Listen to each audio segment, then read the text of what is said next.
Hello বন্ধুরা, আসসালামু আলাইকুম। আমার চ্যানেলে আপনাদের আরও একবার স্বাগতম।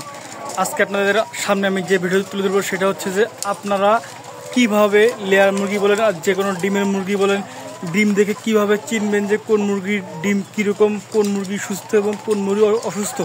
চলেন তাহলে ভিডিওটা শুরু করা যাক। আপনাদের সামনে আমি 3টি ডিম নিয়েছি এবং 3টি ডিমের কি সমস্যা রয়েছে এবং কোন ডিমটি উত্তম ডিম এবং কোন ডিমের মুরগি একদম নিট অ্যান্ড ক্লিন, একদম সুস্থ, সেটা আপনাদের সামনে তুলে দেবো। চলেন ভিডিও শুরু করা যাক। আপনারা দেখতে পাচ্ছেন এই যে একটা ডিম নিয়েছি আমি। এই ডিমটার কালার হচ্ছে একটু ফ্যাকাশে সাদা রঙের। আসলে আপনারা যারা খামারি তারা অবশ্যই জানেন যে এ ধরনের ডিম যদি কোনো মুরগি পেড়ে থাকে বা আপনার খামারের অধিকাংশ মুরগি এ ধরনের ডিম পেড়ে থাকে তাহলে আপনারা অবশ্যই একটি অ্যান্টিবায়োটিকের ডোজ করবেন, কারণ এইখানে আপনার এই মুরগিটার সালমোনেলাসিসের সমস্যা রয়েছে। কারণ সালমোনেলাসিসের সমস্যা থাকলে আপনার ডিম একটু ফ্যাকাশে হবে এবং সাদা টাইপের হবে এবং খোসাটা পাতলা হতে পারে। এবং চলেন আরেকটি ডিম আপনাদের নিয়ে দেখাই। এই যে আমি দ্বিতীয় ডিমটি নিলাম। এই ডিমের আপনারা দেখতে পাচ্ছেন যে ডিমের কালারের উপরে ভালো করে লক্ষ্য করেন যে কালো কালো ফুটা রং বা দাগ দেখা যাচ্ছে। আপনারা এটা দেখলে বুঝবেন যে আপনার খামারে যদি এরকম ডিম ম্যাক্সিমাম মুরগি পেড়ে থাকে তাহলে আপনারা আপনার খামারে অবশ্যই অ্যান্টিবায়োটিকের ডোজ করবেন। সাথে এটা হচ্ছে মূলত মাইক্রোপ্লাজমা, যেটাকে সর্দির ডোজ বলা হয়, সেটা আপনারা করবেন। কারণ আপনাদের খামারে যদি 100টা মুরগির মধ্যে শতকরা 5% বা 3% এ ধরনের আপনার মুরগির ডিম পাড়া থাকে তাহলে সেটা স্বাভাবিক। কিন্তু যখনই 10 বা 15% এই ধরনের আপনার ডিমের মধ্যে কালো কালো রঙের ফোঁটা বিন্দু দাগ থাকবে, তখন আপনারা অবশ্যই ভাববেন যে আপনার খামারে মাইক্রোপ্লাজমা অ্যাটাক করেছে বা সর্দি অ্যাটাক করছে। তখন আপনারা অবশ্যই সর্দির ডোজটি করে থাকবেন। এবং চলেন তৃতীয় ডিমটি আপনাদের দেখাই।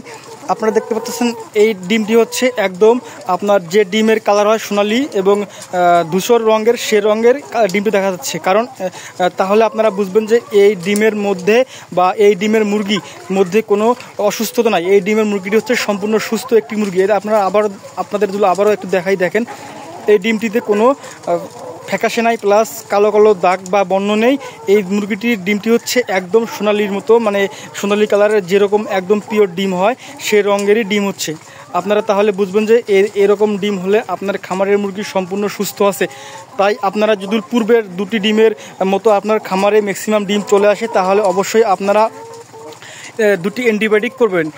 আপনারা চাইলে মাইক্রোপ্লাজমার অ্যান্টিবায়োটিক আলাদা করতে পারেন, চাইলে সালমোনেলাসিসের অ্যান্টিবায়োটিক আলাদা করতে পারেন। কারণ 2টি আপনি যদি একসাথে করেন তাহলে আপনার সময় বাঁচবে এবং আপনি 2টি মুরগি একসাথে অ্যান্টিবায়োটিক করতে পারবেন। 2টি অ্যান্টিবায়োটিক করলে আপনার মনে করেন যে 3 দিনের ডোজ করলেন, 7 দিনের ডোজ করলেন, আপনার ডোজ কমপ্লিট। আর যদি একটি করেন তাহলে আপনার মনে করেন যে 3 দিন বা 7 দিন বা 5 দিন করলেন, আপনার মুরগি সম্পূর্ণ সুস্থ হয়ে যাবে। আর সালমোনেলাসিস হলে আপনারা বুঝবেন যে আপনার মুরগি একটু ঝিমাবে, আপনার মুরগি একটু সবুজ পায়খানা করবে এবং আপনার মুরগি অনেক সময় খাবে না। আর যখন মাইক্রোপ্লাজমা অর্থাৎ সর্দির আপনার মুরগিকে অ্যাটাক করবে তখন আপনারা বুঝবেন যে আপনার মুরগি হাসি দিচ্ছে। আপনার মুরগি নাক দিয়ে টিপলে নাকের যে 2টি ছিদ্র রয়েছে এই ছিদ্রতে চাপ দিলে দেখবেন যে ছোটো বাচ্চার যেভাবে আপনার গ্রাম্য ভাষায় যেটাকে বলে শীত বলে, শিঙ্গুল বলে বা পানি বলে, সে ধরনের পানি চলে আসবে। আর আপনার মুরগি রাতে যখন আপনারা লাইট বন্ধ করবেন, লাইট বন্ধ করে চুপ করে আপনার খামারের পাশে দাঁড়াবেন, কোনো শব্দ করবেন না, তখন দেখবেন যে আপনার মুরগি ঘর ঘর শব্দ করছে, কারণ নিঃশ্বাস নিতে পারতেছে না, সেই জন্য শ্বাসকষ্টের জন্য এই ধরনের শব্দ করতেছে। তখন আপনারা অবশ্যই আপনার খামারে অ্যান্টিবায়োটিক করবেন। অ্যান্টিবায়োটিকের বিকল্প এখানে কোনো নয়। ভালো কোম্পানির ভালো মেডিসিন দিয়ে আপনারা অ্যান্টিবায়োটিক করলে অবশ্যই আপনার মুরগি সুস্থ হবে। ভালো ডোজ করলে আপনার 3 দিন পারেন, 5 দিন পারেন বা 7 দিন পারেন, মানে আপনার মুরগির অবস্থা দেখে আপনি ব্যবস্থা নেবেন। যদি মুরগি 3 দিনের পুরোপুরি সুস্থ হয়ে যায় তাহলে আপনি 3 দিনে করবেন, যদি না হয় তাহলে 5 দিনে, যদি না হয় তাহলে 7 দিনে অবশ্যই এই ডোজ ঠিক করে নেবেন। এতক্ষণ আমার ভিডিও দেখার জন্য আপনাদের অসংখ্য ধন্যবাদ। আসসালামু আলাইকুম।